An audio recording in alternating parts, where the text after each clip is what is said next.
everything you need to know about Saturday Night Live with John Schneider and James Stevens. Welcome to everything you need to know about Saturday Night Live. I'm John Schneider from the Saturday Night Network. And I'm James Stevens, and we're here to take you through the sketches, characters, and backstage stories that chronicle the 50-year history of SNL. And now here's everything you need to know about season 19 of Saturday Night Live. The 1992-93 season of Saturday Night Live proved to be very successful in terms of ratings, popularity, as well as transitioning the departure of longtime cast members like Dana Carvey to new leaders of the show. The season 18 finale marked the last for cast members Chris Rock and Robert Smigel, as well as writers Christine Zander and Bonnie and Terry Turner. While no new cast members were hired over the summer, the show welcomed several new writers, all from the stand-up scene. Those included 28-year-old Dave Attell from New York City, 33-year-old Norm Macdonald from Quebec City, 23-year-old Jay Moore from New Jersey, and 22-year-old Sarah Silverman from New Hampshire. For season 19, cast members Ellen Cleghorn, Melanie Hutzel, Tim Meadows, Adam Sandler, and David Spade were promoted as repertory players, returning to 2 designations of cast members, giving us 11 total repertory players, with Al Franken remaining an occasional featured player. The 19th season of Saturday Night Live premiered on September 25th, 1993, with NBA MVP Charles Barkley making his hosting debut, along with returning musical guest Nirvana. Looks like he wants to play, Coach. Hey! See? That's not a good donkey. Making cameos, basketball player Muggsy Bogues. You're an ugly midget. Get out of here. And drag queen RuPaul. Screw you! Also, animator-writer Mike Judge would debut his Office-based animated shorts. Oh, hello, Milton. What's happening? I'm going to need you to go ahead and move your desk again. So, if you could go ahead and just get it as far back into that corner as possible, that'd be terrific. But that way we'll have some more room for some of these boxes and things we need to put in here. Well, okay. And, there's that stapler I've been looking for here. Let me just go ahead and get that from you. Thanks. Well, okay, but I'm going to set the building on fire.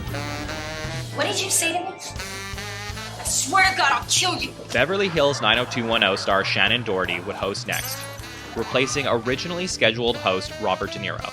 Doherty's episode features a now classic commercial parody of Crystal Pepsi. We're hungry for something different.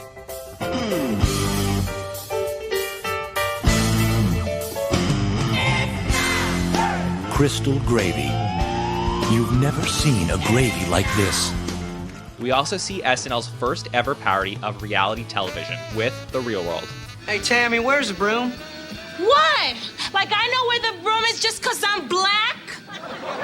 Hey, are you calling me a racist just because I'm from Oklahoma? Come on, you two. We can't have any of this. I'm from Dublin. We gotta remember, we're just 7 people trying to live in this house. Shut up, you stupid Mick! A bit of controversy surrounded this week's musical guest when Cypress Hill lit a joint at the start of their second performance. They said I couldn't light my joint, you know what I'm saying? But we ain't going out like that. Coming off the success of Jurassic Park, Da-da-da-da-da-da! actor Jeff Goldblum would host next. I'm a natural leader, what can I say? Oh, I've seen magic and I've seen bird. Earlier that week, the sports world was stunned when Michael Jordan announced his retirement from the NBA for the first time. But I always thought I'd see you play one more time again. Yeah. Stay on, play one more year. Play for the fans and play for the cheers. Hoping to change his mind, Aerosmith would join the cast in a Rock for Michael.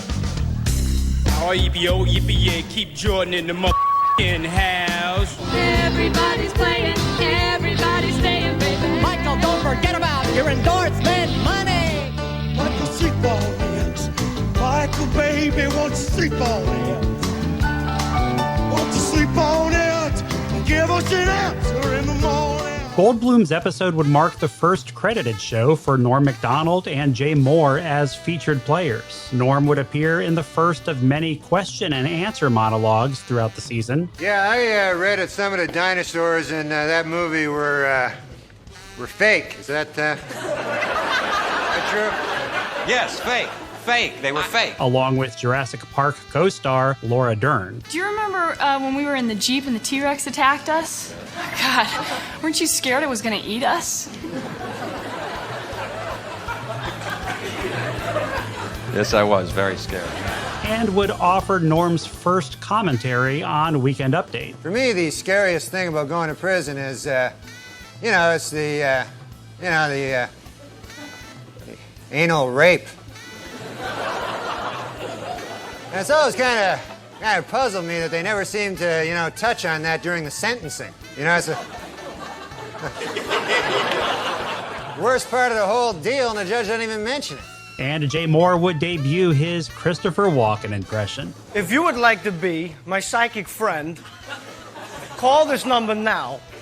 I can tell you about money, success, love, and romance, all just hang out with you.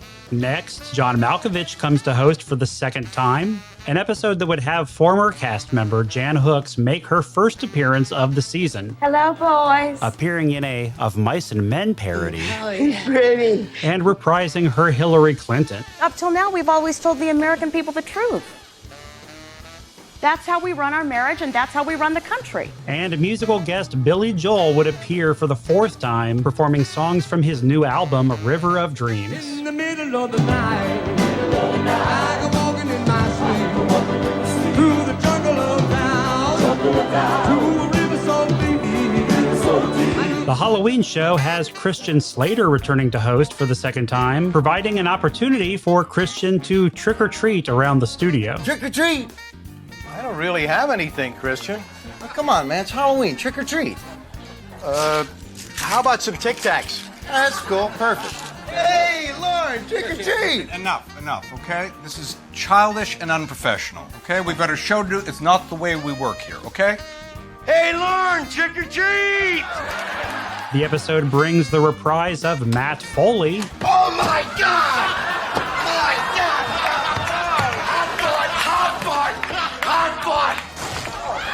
Don't worry about a thing. Old Matt's got it under control. Looks like Fido had a little hand in this.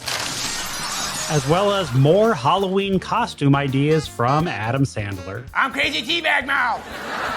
And I do believe I want some candy.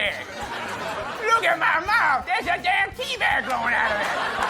I don't know about you, but to me, that's crazy. So how about you give me some candy? I'm Crazy Pickle Mustache. I was given this name because I have a pickle for a mustache. Most people have hair for a mustache, but not me. I have a damn pickle. The next episode would mark the addition of another writer to the cast, with the inclusion of Sarah Silverman to the featured player roster. Rosie O'Donnell would host the episode, with an audience eager to ask some questions about our host's career. Are you going to be doing any solo albums now that you've left Wilson Phillips? I wasn't in Wilson Phillips. It's Carney Wilson, I believe, that you're thinking about.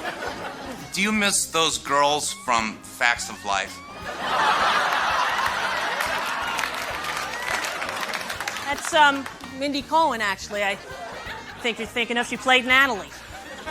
Oh, well, you were great in Misery. And the final of nearly 30 Schiller's reels is included in this episode, with a film called Will Work for Food, featuring Norm Macdonald.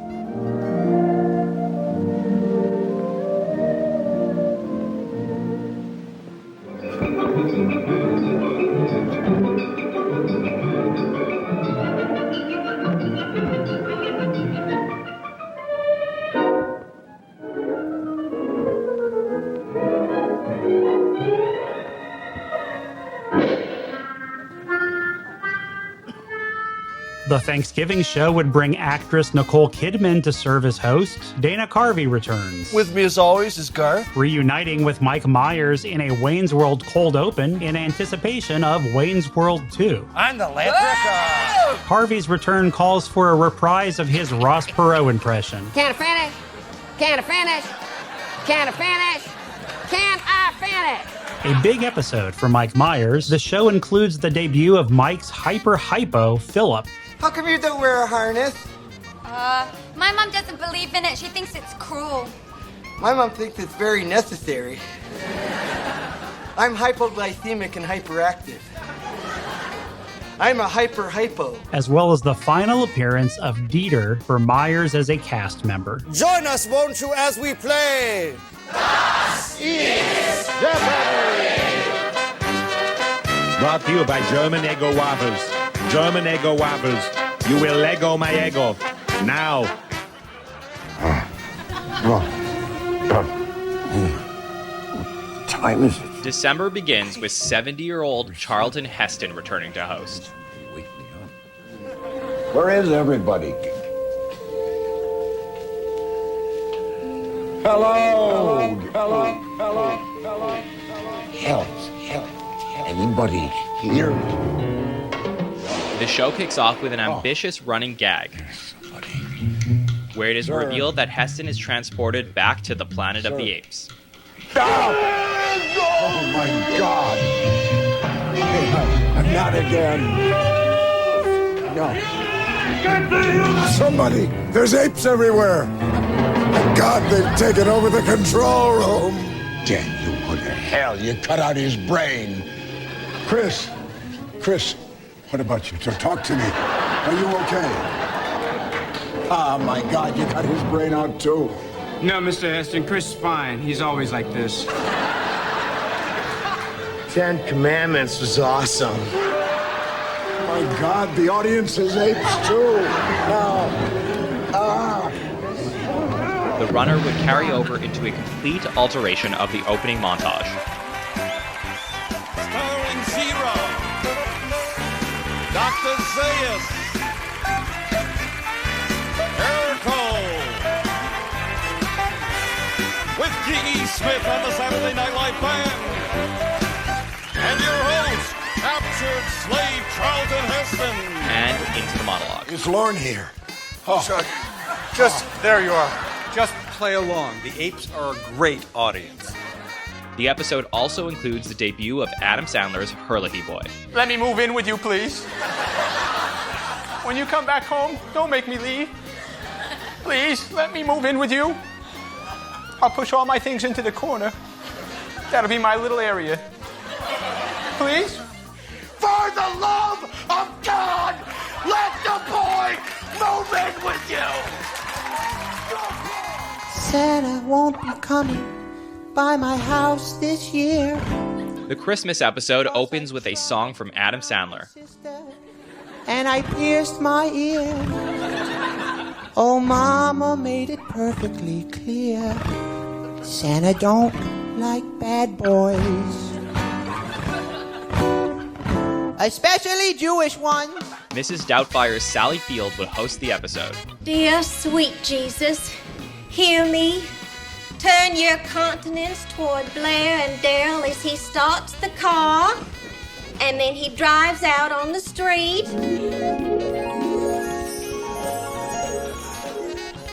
Jesus!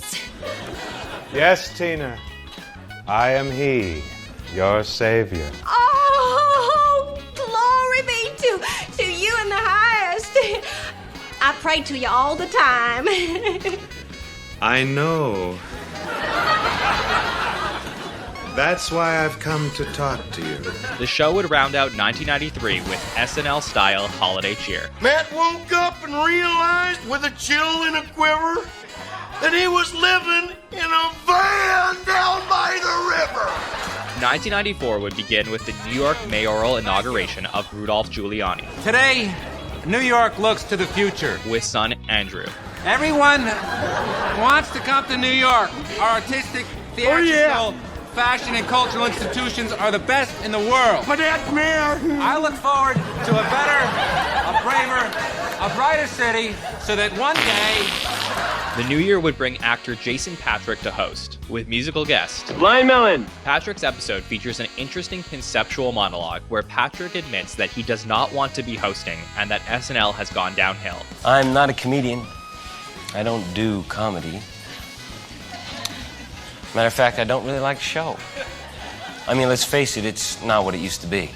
Pundits have attributed this awkward monologue as a notable pivot point for viewers who had originally seen the current era as a successful transition between casts, but now marking a decline in the overall quality of the show. Lauren, Jason's right. The show's really gone downhill. Chris, get out. Yes, sir. Making a cameo appearance, American fitness personality Richard Simmons would appear on Coffee Talk. Linda, you look wonderful. Start. Memories. Wipe the cream off apple pie. You don't need those extra calories. Kiss the fat goodbye. Roseanne star Sarah Gilbert would host the final show of January, If anyone asks about the show tonight, just tell them it was that Urkel kid that hosted. which features a very memorable Gap Girl sketch. God, I love these fries. If you love him so much, why don't you marry him? Can I have some? Sure, Cindy, go ahead. Oh, God, these are good. Cindy, can you leave some for us? I thought you were trying to lose weight. Lay off me, I'm starving. And includes a beloved musical sketch by Adam Sandler and Chris Farley. Sloppy Joe, stop and sloppy Joe, yeah. Sloppy Joe, stop and sloppy Joe, yeah. Sloppy Joe, stop and sloppy Joe, yeah. Sloppy Joe, stop and sloppy Joe, yeah. Sir Patrick Stewart of Star Trek The Next Generation fame would host the first episode in February with the musical guest Salt-N-Pepa. This highly regarded episode is considered a real highlight for season 19. I guess you can say I sexed it up for you. With Stewart bringing lots of energy to leading roles. Set a heading for romance. Including a Star Trek Love Boat parody. These are the voyages of the Pacific Princess. Love. Exciting and new. Come aboard. We're expecting A parody that would include a cameo from Love Boat star Bernie Coppell. You know those two Kardashian twins I've been chasing? They turn out to be male. Very attractive, though. Next, Alec Baldwin would host for the fourth time, co-hosting with his wife at the time, Kim Basinger. I wanted to host the show alone. The episode is remembered for a notorious installment of Adam Sandler's Canteen Boy. You know, it seems like the moment you get out of the city, all your problems just sort of fade away. In the sketch, a scoutmaster played by Alec Baldwin My shirt fell off. makes unwanted sexual advances toward the younger scout, creating uncomfortable tension for the character and the audience. Problem solved. After receiving a considerable amount of complaints about the sketch, I think my problem's just beginning. Saturday Night Live would use a disclaimer in reruns clarifying that Canteen Boy is a 27-year-old adult and not a child. The next week, actor-comedian Martin Lawrence tries his damnedest to top that with an infamous monologue. The ladies in the 90s have license to cut off the pilly packers. After a few planned minutes on Lorena and John Wayne Bobbitt, Martin begins a rant on his displeasure with how poorly women clean themselves. Some of you are not washing your ass properly. This portion of the monologue was naturally met with criticism and would be cleansed from future broadcasts and replaced with a disclaimer. It was a frank and lively presentation and nearly cost us all our jobs. I'm sorry. Sorry. Come up with dough all on your damn lip. Fresh off the 1994 Olympics, American figure skater Nancy Kerrigan would host one of the most watched episodes in SNL history. Yes, Kenny G, a very bold choice. So elegant. So sensual. Wolfgang designs their costumes. Yes, stunning. And he does all of their choreography. So far, perfection. Oh-ho, pump up the jam. Yes, pump up the jam, they will. And here comes the jump.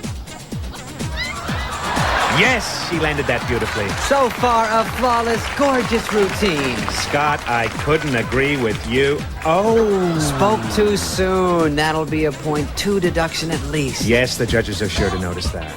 The episode makes reference to Kerrigan's ill-famed assault and its connection to rival figure skater Tanya Harding. Who's hosting the show next week? Yeah, do they need someone to host? I mean, we could, Aretha Franklin returns as musical guest for the second time, performing 3 musical numbers and appearing in a sketch. I didn't let nobody get all up in my business. Oh, girl, you know it. Additionally, it's significant that the episode would welcome an established performer to the cast. Knowing that Phil Hartman was preparing to depart at the end of the season, Lorne was seeking a veteran actor to step into those roles. Looking for a change in his career, 46-year-old Michael McKean, Season 10 host and Season 9 musical guest with Spinal Tap, officially joins the cast with this episode. Hi, I'm Cindy Crawford for MTV News. After being in the studio throughout the week producing an MTV feature, Cindy Crawford would introduce rockers to help explain Whitewater. It's very tough to figure where it all went wrong. Draw your own conclusions from listening to our song. Bye-bye. Mad About You star Helen Hunt would serve as host, What part didn't you understand? The buh or the bye? Bye-bye. appearing alongside David Spade as flight attendants for Total Bastard Airlines. Here's me. Bye-bye. Here's you. I want to say something important. Me. Bye-bye. You. I'm Joe Carry-On. Let me through. I'm a big man. I don't check nothing. Me. Bye-bye. You. I'm cool. I wear a suit. No way am I a loser. Well, you're wrong, now bye-bye. And on Weekend Update, Chris Farley would make his third appearance as Bennett Brower, I don't look comfortable on camera. a segment that just might make you fly out of your seat laughing.